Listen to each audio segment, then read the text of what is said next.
Hello दोस्तों, तो कैसे हैं आप सभी लोग स्वस्थ होंगे, मस्त होंगे।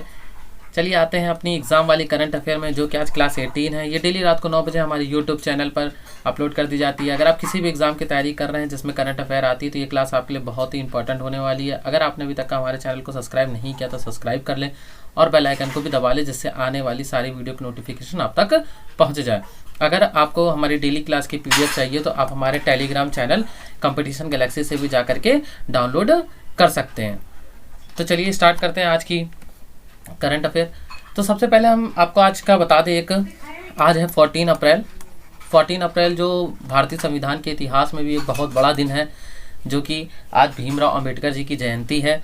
आपको बता दें, जो भीमराव अंबेडकर जी थे वो संविधान की हमारा जो संविधान लिखा गया उसके प्रारूप समिति के अध्यक्ष भी थे, और इन्होंने ही पूरा जो संविधान बनाया, कि संविधान को एक प्रारूप दिया कि जिससे कि हम लोग कैसे अपने संविधान को किसके ऊपर कैसे एप्लीकेबल होना है। ये सारा का सारा जो प्रारूप समिति नहीं किया था, जिसमें 7 मेंबर थे, और 7 मेंबर के जो अध्यक्ष थे वो थे हमारे डॉक्टर भीमराव अंबेडकर जी।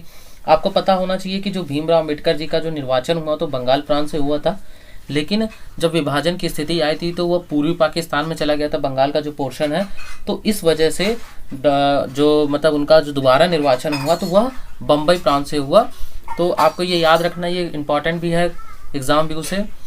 तो आज का जो पहला क्वेश्चन है वो हमारा है, उत्तराखंड सरकार ने उत्तराखंड प्रतियोगी परीक्षा की साधनों भर्ती की अनुचित साधनों की रोकथाम या रोकथाम के उपाय के लिए अध्यादेश जारी किया है। आपको पता होना चाहिए, जैसे कि कोई भी एग्ज़ाम होता है, जैसे कि यूपी के एग्ज़ाम हो गए या यूके जैसे उत्तराखंड के एग्ज़ाम हो गए, तो किसी भी एग्ज़ाम में जैसे कि भर्ती में अनुचित साधन, जैसे कि मान लें नकल करा दी जाती है, पेपर लीक हो जाता है, इन सब के लिए जो उत्तराखंड सरकार ने एक अध्यादेश 2023 को मंजूरी दी है, जिसमें कि अगर ऐसा करता हुआ कोई पाया गया तो उसको कठोर से कठोर सज़ा भी है, और साथ ही साथ कुछ लाख रुपए का जुर्माना भी उसमें ये अध्यादेश में दिया गया है कि उनको इतना जुर्माना भी देना पड़ेगा। तो ये एक बहुत अच्छी पहल है उत्तराखंड सरकार की कि किसी भी प्रतियोगी परीक्षाओं के लिए जो अनुचित साधनों को लाया जाता है उसमें रोकथाम और रोकथाम के उपाय के लिए इन्होंने ये एक बहुत अच्छी पहल की है। तो आपको बता दें, जो उत्तराखंड के जो मुख्यमंत्री हैं वो हैं पुष्कर सिंह धामी, और जो राज्यपाल हैं वो है गुरमीत सिंह। आपको बता दें कि यहाँ का जो राष्ट्रीय उद्यान है वो Nanda Devi Jim Corbett national park है यहाँ पर, और आपको पता है देश का जो पहला पॉलिनेटर पार्क है वो भी यहीं पर है। और टाइगर रिजर्व की बात करें तो राजाजी टाइगर रिजर्व भी जो वो हमारा उत्तराखंड में ही है। नेक्स्ट क्वेश्चन है हमारा, उत्तर प्रदेश सरकार ने परिवार आरडी एक परिवार एक पहचान, आपने ये बहुत पहले भी सुना है कि जो एक परिवार एक पहचान जो है उसके निर्माण के लिए अब उन्होंने क्या किया है कि एक नौकरी प्रति परिवार का प्रस्ताव भी लागू करने के लिए एक इकाई के रूप में परिवारों की पहचान के लिए एक पोर्टल लॉन्च किया है। आप अभी तक का जो पोर्टल देख रहे थे वो एक परिवार एक पहचान था। अब उसके साथ आप ये भी देखेंगे कि एक नौकरी प्रति परिवार, ये एक बहुत अच्छी पहल है। अगर हम देखा जाए तो कि जितने भी उत्तर प्रदेश सरकार में जो परिवार हैं उनमें से किसी एक व्यक्ति के पास नौकरी जरूर होनी चाहिए, जिससे कि वो अपना जीवन जो यापन करना चाहते हैं वो अच्छे से कर सके। तो ये एक उत्तर प्रदेश सरकार की तरफ से एक पहल लाई गई है, जिसमें परिवार आईडी में एक परिवार एक पहचान के साथ साथ एक नौकरी प्रति परिवार का भी प्रस्ताव लागू करने की एक इकाई बनाई गई है। उत्तर प्रदेश के बारे में आपको बताते तो जो यहाँ के सीएम है वो हैं योगी आदित्यनाथ, और जो यहाँ के गवर्नर हैं वो है आनंदीबेन पटेल। आपको बताते यहीं पर गोविंद बल्लभ पंत सागर पीलीभीत टाइगर रिजर्व और काशी विश्वनाथ मंदिर जो कि बनारस में है, किशनपुर वन्यजीव अभयारण्य और कछुआ वन्यजीव, बखीरा, हस्तिनापुर, ये सारे जो वन्यजीव अभयारण्य ये हमारे उत्तर प्रदेश में ही स्थित है। और स्कूल चलो अभियान जो अभी रिसेंटली यहाँ का जो अभियान चलाया गया था वाराणसी से, वो भी यहीं पर है, जिसका शुरुआत जो है माननीय मोदी जी जो हमारे पीएम है नरेंद्र मोदी जी के द्वारा किया गया था। और सदैव दर्शन योजना जो है वो उत्तर प्रदेश की ही योजना है। नेक्स्ट क्वेश्चन हमारा, थल सेना अध्यक्ष जनरल मनोज पांडे ने नई दिल्ली में एक कॉनिकल ऑफ सेंट्रल कमांड सावधान नामक पुस्तक का विमोचन किया है। आपको बता दें ये जो पुस्तक है, इस पुस्तक का जो इसमें जितने भी हमारे जो अतीत में जो और वर्तमान में सूर्य कमान के जो सभी योद्धाएं हैं उनको श्रद्धांजलि अर्पित की गई है। ये आप देख रहे हैं हमारे जनरल मनोज पांडे, और ये जो बुक है a conical of the central command, ये किसने की है, जो हमारे थल सेना अध्यक्ष जनरल मनोज पांडे द्वारा विमोचन किया गया है। कहाँ किया गया? नई दिल्ली में किया गया। नेक्स्ट क्वेश्चन हमारा, भारतीय स्टेट बैंक ने गुरुग्राम में देश में स्टार्टअप के लिए अपनी तीसरी विशेष शाखा खोली है। आपको स्टार्टअप के बारे में बता दें, स्टार्टअप जो 16 जनवरी को मनाया जाता है, जो ये युवाओं के लिए है, और इसका जो उद्घाटन किया गया है, कि इसमें ये कहा गया है कि जो जितनी भी सेवाएं वो सब एक ही छत में उनके लिए आवश्यक सभी बैंकिंग सेवा प्रदान करेगा।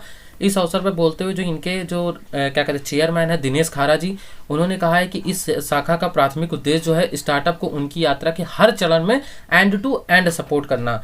ये सबसे बड़ी पहल है कि एंड टू एंड सपोर्ट प्रदान करना है, जो कि इकाई के गठन से लेकर के IPO और FPO तक होगी। नेक्स्ट क्वेश्चन हमारा, संचार, इलेक्ट्रॉनिक्स और सूचना प्रौद्योगिकी और रेलवे मंत्री जो हमारे श्री अश्विनी वैष्णव हैं, उन्होंने अमृतप्रेक्स 2023 में राष्ट्रीय डाक टिकट प्रदर्शनी का उद्घाटन किया। आपको बता दें कि इसका मतलब क्या है। ये जो डाक प्रदर्शनी है, इसका मतलब होता है कि जितनी भी हमारे जो डाक हैं उसमें जो भारत की संस्कृति और कला और स्वतंत्रता आंदोलन से जितनी भी रिलेटेड चीज़ें हैं उनको डाक के द्वारा प्रदर्शित करेगा।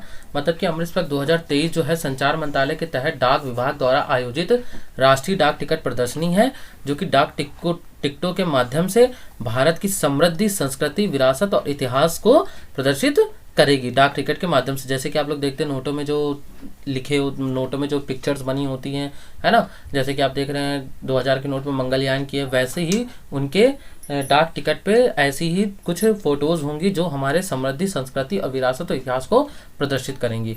तो ये जो राष्ट्रीय डाक टिकट प्रदर्शनी है अमृतप्रेक्स 2023 का उद्घाटन किसने किया है?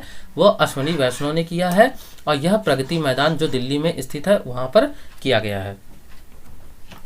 नेक्स्ट क्वेश्चन है हमारा, महाराष्ट्र ने 56 स्वर्ण, 55 रजत और 50 कांस्य पदक के साथ पदक तालिका में शीर्ष रहते हुए खेलो इंडिया यूथ गेम्स 2023 का खिताब जीता। आपको बता दें जो खेलो इंडिया यूथ गेम्स है वो 2018 में स्टार्ट किया गया था, और जो पहला संस्करण था इसका उसको हरियाणा ने जीता था, और हरियाणा में ही हुआ था ये। तो ये देखिए आप देख सकते हैं कि महाराष्ट्र ने 56 स्वर्ण पदक और कुल 161 पदक के साथ शनिवार को मध्य प्रदेश में आयोजित खेलो इंडिया यूथ गेम्स 2023 का खिताब अपने नाम कर लिया। तो ये कहाँ हुआ था ये भी याद रखना है कि खेलो इंडिया यूथ गेम 2023 का आयोजन कहाँ किया गया था, तो वो मध्य प्रदेश में किया गया था। और आपको बता देते हैं जो खेलो इंडिया यूथ गेम है भारत सरकार की खेलो इंडिया पहल के तहत एक प्रमुख कार्यक्रम है, और इसका यह 5वां संस्करण आपको बताया 2018 में स्टार्ट हुआ था। 2018 से अभी ये 2023 चल रहा है, जिसमें ये 5वां संस्करण चल रहा था। और 2018 में हमने आपको बताया कि इसको हरियाणा ने जीता था पहले संस्करण में, और इसी बीच जो महाराष्ट्र है वो 2019 में जीता, 20 में जीता और 23 में जीत करके ये 3 बार इसने इसमें जीत हासिल की है। नेक्स्ट क्वेश्चन हमारा, तारकस नामक एक चल रहे भारतीय अमेरिकी संयुक्त अभ्यास ने पहली बार रासायनिक, जैविक, रेडियोलॉजिकल और परमाणु आतंक प्रतिक्रिया को अपनी कवायद में शामिल किया। आपको बता दी ये है क्या चीज़। अभी देख रहे हैं भारत अमेरिका के एक संयुक्त अभ्यास चल रहा है जिसका नाम है तारकस। इसमें क्या किया उन्होंने, रासायनिक, जैविक और रेडियोलॉजिकल और परमाणु जैसी जो आतंक प्रतिक्रिया हैं उनको इसमें शामिल किया है। ये क्या है कि तारकस जो है राष्ट्रीय सुरक्षा गार्ड और US स्पेशल ऑपरेशन फोर्सेस के द्वारा एक संयुक्त अभ्यास किया गया है। इस अभ्यास में जो आतंकवादियों द्वारा जो रासायनिक और जैविक हमलों को निपटने के लिए जो अभ्यास था वो भी शामिल कर लिया गया है। और आपको बता दें कि ये रूस और यूक्रेन पर रूस को दोष देने और पश्चिमी देशों की सहायता प्राप्त करने के लिए खारविक रासायनिक हमले का आरोप लगाया गया था। आपको बता दें अभी जब रूस और यूक्रेन का युद्ध हुआ था तो इसमें ही इसका बहुत जिक्र हुआ था, तो इसीलिए यह शामिल किया गया कि जितनी भी आतंकी प्रतिक्रिया होती हैं उसमें जितनी भी केमिकल का यूज़ किया है इस अभ्यास में उसको लाया गया है कि उससे कैसे निपटेंगे और निपटना कैसे, उसका अभ्यास भी इसी तारकस नामक संयुक्त अभ्यास में किया जाएगा। नेक्स्ट क्वेश्चन हमारा, पत्रकारिता के क्षेत्र में योगदान के लिए पत्रकार ABK प्रसाद को राजा राम मोहन राय राष्ट्रीय पुरस्कार 2023 से सम्मानित किया गया। तो राजा राम मोहन राष्ट्रीय पुरस्कार 2023 के बारे में आपको बता दें कि यह प्रेस काउंसिल ऑफ इंडिया द्वारा घोषणा की गई है, इसकी नई दिल्ली में जो स्थित है। और आपको बता दें कि इसको डॉक्टर ABK प्रसाद को पत्रकारिता में उत्कृष्ट योगदान के लिए प्रतिष्ठित राजा राम मोहन राय राष्ट्रीय पुरस्कार को सम्मानित किया गया है। आपको बता दें कि यह जो राजा राम मोहन राष्ट्रीय पुरस्कार है यह सिर्फ पत्रकारिता में ही लोगों को दिया जाता है, तो वो किसको दिया गया है इस बार का? डॉक्टर ABK प्रसाद को। तो ये रही आज की क्लास। अगर आपको क्लास अच्छी लगी हो तो वीडियो को लाइक करें और अपने दोस्तों के साथ शेयर करें। अगर आप हमारे चैनल पर नए हैं, अगर आपने अभी तक मेरे चैनल को सब्सक्राइब नहीं किया तो सब्सक्राइब कर लीजिए। Thank you so much.